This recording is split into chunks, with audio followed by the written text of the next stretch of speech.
tema em alta agora quando se fala em pandemia e sobre educação é ensino à distância. E isso tem gerado muita polêmica e muita discordância por aí. Tá bem verdade que esse é realmente um tema complicado, tem muitas nuances, e também é verdade que a gente vai ser obrigado a debater sobre ele agora. Quem não entrar no debate vai perder o bonde, então é muito importante que todos aqueles que são comprometidos com o futuro da educação brasileira dediquem um pouquinho do seu tempo nesse momento para falar sobre a inserção do ensino à distância na nossa realidade. É por isso que aqui no Ciência do Quê vamos fazer nossa contribuição para esse debate, trazendo os problemas, as limitações, os horizontes e as perspectivas, e sobre as graves consequências que podem ser geradas caso desse debate prevaleça um projeto equivocado. Hoje eu convidei o professor, sociólogo e também meu querido amigo Eduardo Pereira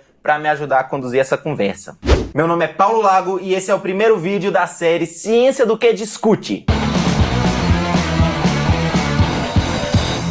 Há algumas preocupações que se sobrepõem à ideia da gente prosseguir para uma prática de ensino à distância hoje. E são essas questões, o acesso à metodologia e o modelo de escola que a gente tem. Essas três questões são fundamentais para a gente conseguir dimensionar o tamanho do desafio que a gente vai encarar daqui para frente, e principalmente quando a gente trata de inserir um projeto de educação à distância na educação básica brasileira. Quando falamos de acesso, a gente esbarra na dramática desigualdade da realidade social que a gente tem.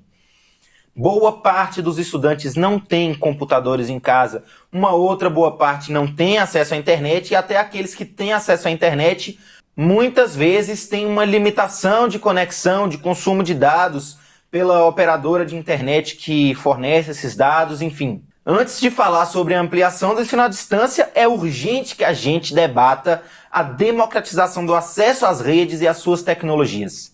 Sem isso, não é possível nem continuar com essa discussão. Sem falar na própria infraestrutura dos servidores de internet. Você já deve ter percebido que durante a pandemia aí tá todo mundo em casa e a sua internet está muito pior do que costumava ser. Isso é porque existe uma limitação na carga de dados de navegação que esses servidores são capazes de processar. E, por exemplo, um acesso massivo de streamings em horário comercial para consumir aulas, por exemplo, ia sobrecarregar ainda mais esse sistema. Quando a gente fala de metodologia, é preciso ter clareza na diferença entre você desenvolver uma metodologia própria para o ensino à distância, com um ambiente virtual de aprendizagem próprio e devido, com um conteúdo preparado para isso, e você ter a simples transposição do que você pratica dentro da sala de aula tradicional e você fazer isso remotamente, você colocar os alunos para consumirem online uma aula que você daria na sala de aula, com uma simples transmissão de conteúdo online. Para isso você pode ver aí quantos vídeos no YouTube você quiser, e isso não quer dizer que você vai aprender nada. Ninguém pode garantir a formação de outra pessoa só com videoaula. Isso não existe. E quando a gente fala sobre modelo de educação, a gente está falando sobre os diferentes papéis que a escola tem na nossa sociedade. Além de transmitir conteúdo ou de preparar para a vida de trabalho, é também papel da escola a formação cidadã. E para isso é muito complicado abrir mão de um espaço de escola físico. A gente vai aprofundar tudo isso aqui nesse vídeo. Então eu vou chamar agora o Eduardo para poder dar a contribuição dele para o debate, para poder ajudar a gente a enriquecer ainda mais essa conversa, e depois eu volto para dar a minha contribuição e fazer as minhas considerações. Então vê o vídeo todo, acompanha, tá bem legal. Eu ficaria muito feliz se vocês que estão assistindo contribuíssem também. Então vamos lá pro comentário. Vamos conversar sobre isso, vamos aprofundar mais. Se vocês discordarem de alguma coisa, digam, discordem, tragam fontes, enfim. Vamos debater. É muito importante que nesse momento a gente debata. E aí pessoal, meu nome é Eduardo, eu sou professor de Sociologia aqui do DF já há 3 anos e vim aqui participar deste debate, né, para introduzir um assunto que está sendo muito caro e muito discutido entre nós profissionais de educação. Eu ia falar de saúde.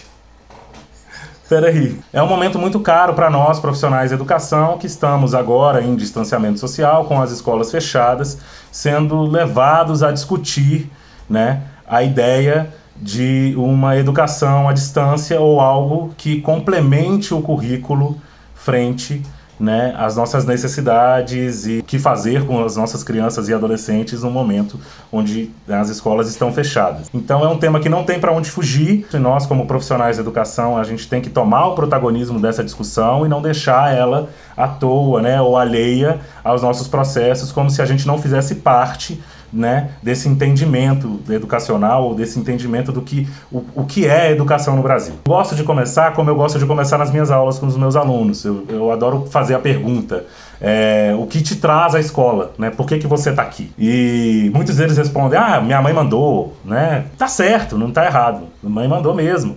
Né? Não só a mãe, né? Existe toda uma consciência coletiva, toda uma estrutura de como funciona a sociedade que faz com que você, às 7 horas da manhã, ponha um uniforme e esteja numa sala de aula. Mas, ao mesmo tempo, não está certo ele dizer que não é protagonista dessa resposta, né? De que ele não está ali porque ele tem um objetivo em estar ali. Só daí a gente já falou de 2 metodologias diferentes na sociologia, né? A questão da consciência coletiva durkheimiana, no Durkheim, no funcionalismo, de que existe uma instituição e uma estrutura que coercitivamente mantém as pessoas, né? Ou de forma exterior, como é que é o fato social, né? Coercitivo, exterior e geral. Todo mundo exterior, porque não é você que decide, foi sua mãe ou foi a família. Então é um fato social que faz com que você esteja em sala de aula, né? Mas ao mesmo tempo tem, na teoria da ação social do Weber, né, o sentido da ação. Você atribui sentido e significado ao fato de ir à escola. Você sabe que se você não vier à escola, você terá problemas, seja no mercado de trabalho, seja para tentar uma faculdade. Esse caminho aqui, ele faz sentido para que você consiga trilhar o caminho que você vai escolher mais à frente, quando tiver mais idade. É isso que eu falo para os meus alunos, né? E ao mesmo tempo, nesse processo tem a perspectiva mais crítica, né, de entender que a educação faz parte dessa construção social do que é esse indivíduo, ou de quem é este cidadão, qual é a educação que a gente passa, não só no sentido propedêutico, ou seja, no sentido de conteúdo, mas também na formação cidadã que está lá na LDB de 96, né? Cidadão da onde, né? De que estado, de quais regras, quais são os valores e morais que partilhamos e que construímos para que a nossa sociedade funcione. Então, tendo em vista essa importância, né, da função social da escola, o porquê, né, as crianças estão indo à escola, em que sociedade, em que nação, que a gente se depara com a urgência desse assunto, que é a educação à distância. A educação à distância já existe há muito tempo. A educação à distância é uma metodologia de ensino que permite com que pessoas que não estejam na mesma sala de aula, no mesmo local físico, possam ter acesso ao conteúdo e possam ter acesso à metodologia e o conhecimento que pretende ser passado, seja no ensino superior, na faculdade, seja no ensino médio, no ensino básico. Então, você tem cursos em faculdades particulares que trabalham só com esse sentido. Ou você tem algumas universidades federais, como a Universidade de Brasília, aqui, que oferecem cursos à distância para pessoas que não têm acesso à cidade, né, e que moram no norte, ou que moram lá no sul, e podem fazer, né, uma educação que vão render um diploma da Universidade de Brasília. Então você tem recursos próprios, materiais produzidos próprios, formação exclusiva para isso, professores e professoras, né, que trabalham necessariamente com essa formação e para este objetivo, para atingir determinado público, né? Isso é uma coisa.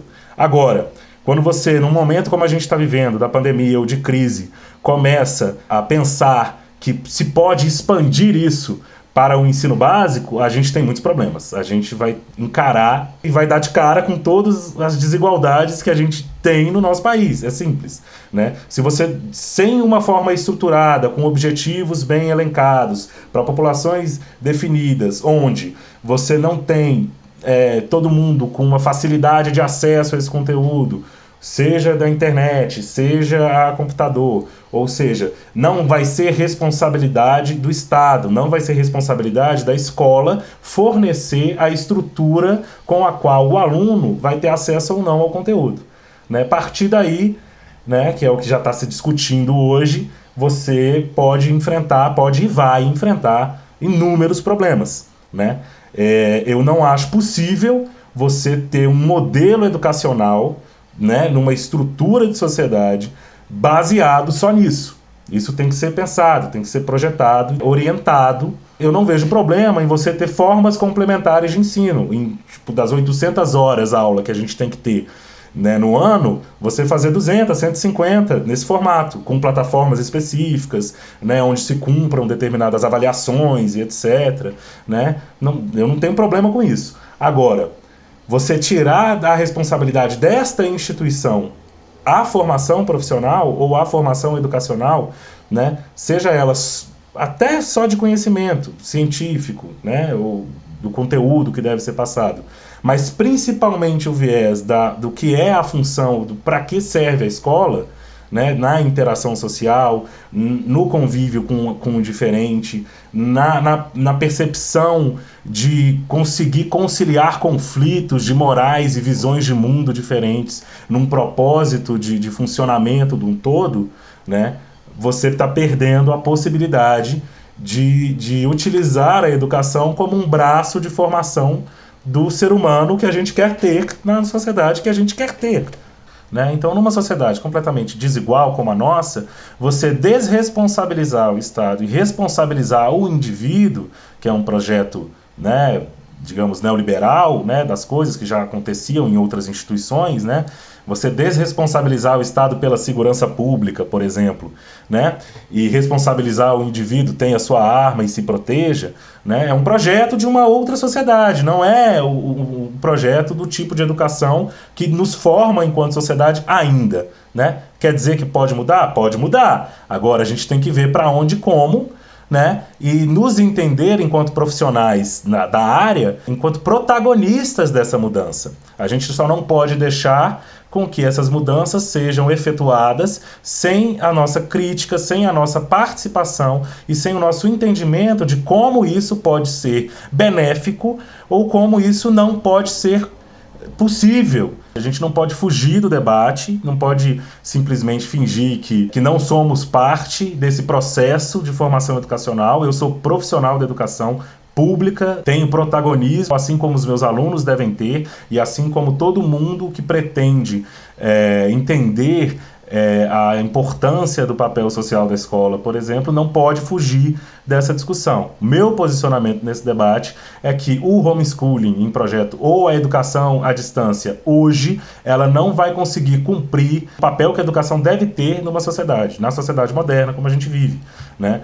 Ela não consegue, dentro das desigualdades que a gente tem, cumprir com todos os seus aspectos e fenômenos que são importantíssimos na formação cidadã e na formação dos indivíduos que vão fazer parte, né, da concepção dessa sociedade e constantemente da resolução dos seus conflitos. Sejam, né, as pessoas são diferentes na sua moral, elas são diferentes em vários aspectos, né, e a escola, ela é e sempre foi, sempre vai ter esse papel da construção, da resolução desses conflitos em ambiente democrático, onde o que prevaleça, né, seja o respeito ao que a gente, na nossa Constituição e nas leis e nas normas que regulam o nosso Estado, né, o que a gente entende como correto funcionamento de sociedade, né? O respeito às diferenças, né? Os direitos humanos, que seja. Então tudo isso está envolto desse projeto de sociedade, mas é assim que eu me posiciono, basicamente, entendendo, né, a escola física enquanto papel central na formação da sociedade que a gente quer ter. Não é necessariamente se fechar às novas metodologias, a gente precisa entender que a gente precisa estar cada vez mais conectado com a maneira como a gente cria conhecimento e como a gente dissemina informação, principalmente na sociedade contemporânea, né, com a internet, com o Twitter, com tudo, mas entender como isso pode ser adequado a um projeto de educação que tenha um objetivo de alcançar a população inteira, não só alguns, em detrimento de outros, né? E com o objetivo de formar um cidadão brasileiro, né, dentro dos valores que condicionam a nossa democracia. É isso, gente. É muito comum que a gente encontre por aí, até no senso comum, um senso de escola muito tecnicista, né, que a escola tem uma função de te preparar para o futuro do mercado de trabalho ou para passar um conteúdo para você ser capaz de fazer uma prova de vestibular, mas a gente às vezes nem percebe a quantidade de papéis sociais que a escola exerce. Imaginem, gente, uma linha. Em cada extremidade dessa linha eu tenho a escola em uma e a ciência na outra. Agora imaginem que a gente junta essas duas extremidades como num ciclo. É na escola, gente, que começa e termina o conhecimento. Na escola se aprende todo o alicerce para que você possa se tornar um cientista e produzir mais conhecimento para a sociedade. E esse conhecimento produzido hoje, ele vai voltar para a escola de geração em geração. A escola é a instituição que a modernidade inventou para se propagar de forma ordenada. É uma concepção um pouco positivista, é verdade, existem muito mais nuances, existem problemáticas, certo? Eu trago isso muito da bagagem do estudo durkheimiano, que nesse sentido eu acho interessante pra caramba. O Du chegou a comentar com a gente na parte dele. Mas querendo ou não, a escola tem e cumpre esse papel também. E assim funciona não só para o sentido positivo do progresso do conhecimento, mas também para o estabelecimento dos valores democráticos. Como o Eduardo explicou pra gente, é na escola que se negociam diferentes valores morais que vêm de diferentes pequenos núcleos familiares. Veja bem, vamos supor que eu tenho uma família que tem valores morais um pouco diferentes daqueles que cultivam na família do Eduardo. Na escola, os nossos filhos em contato vão ser obrigados a mediar essas diferenças. E isso é fundamental para que no futuro eles possam trabalhar, conviver juntos em uma certa harmonia. Imagine agora se eu privasse dos meus filhos essa convivência inicial com os filhos do Eduardo. Imagine que eu educasse os meus filhos somente com contato com os meus valores morais e o Eduardo educasse os filhos dele apenas com o contato com os valores morais dele. E os filhos do Eduardo replicassem essa prática com os filhos deles e os meus filhos replicassem essa prática com os meus netos e assim sucessivamente. Agora, imagine isso em algumas gerações. Nós teríamos desenvolvido núcleos sociais completamente inconciliáveis.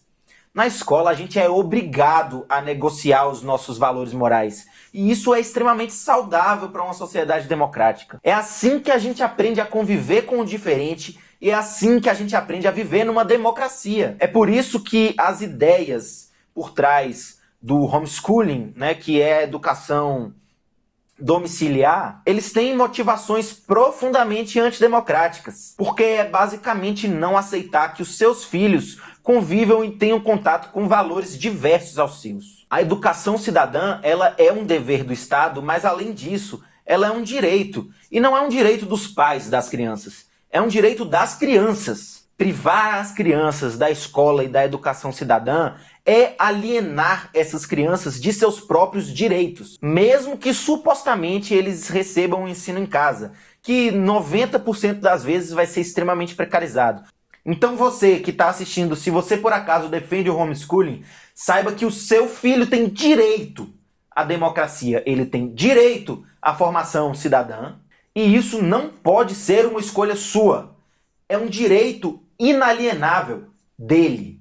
A gente tem que trabalhar sim para inserir as novas tecnologias no processo educacional. E isso é urgente. Inclusive porque a escola tem que começar a aprender como é que se lida com a quantidade absurda de informação que os seus alunos eles recebem o tempo inteiro da internet e de fontes completamente informais. Como é que organiza, como é que direciona, como é que, de certa forma, até se compete com essas informações que estão chegando. Esse assunto vai ganhar um vídeo só para ele e, se ele já estiver pronto, vai estar no card aqui em cima. Se não, fica ligado que vai chegar. Só que nesse processo de inserção das novas tecnologias, é extremamente necessário garantir que não fique para trás um modelo de escola democrática e inclusiva que a gente ainda tem tanto para batalhar, para conquistar. É isso, turma. Espero que vocês tenham gostado do vídeo. Se vocês acharam o vídeo bacana, deixa o seu like, o YouTube vai entender que você curtiu e vai te indicar conteúdos semelhantes. Se você quer continuar acompanhando o nosso canal, não esquece de se inscrever e ativar o sininho. Em breve vai ter novos vídeos com mais temas interessantes que a gente vai aprender sobre ciência. Lembre-se de acompanhar a gente nas redes sociais, lá a gente vai estar falando sobre os assuntos dos vídeos e muito mais. E não esquece de comentar o que você achou e compartilhar com a gente também o seu posicionamento nesse debate. É isso, galera. Valeu!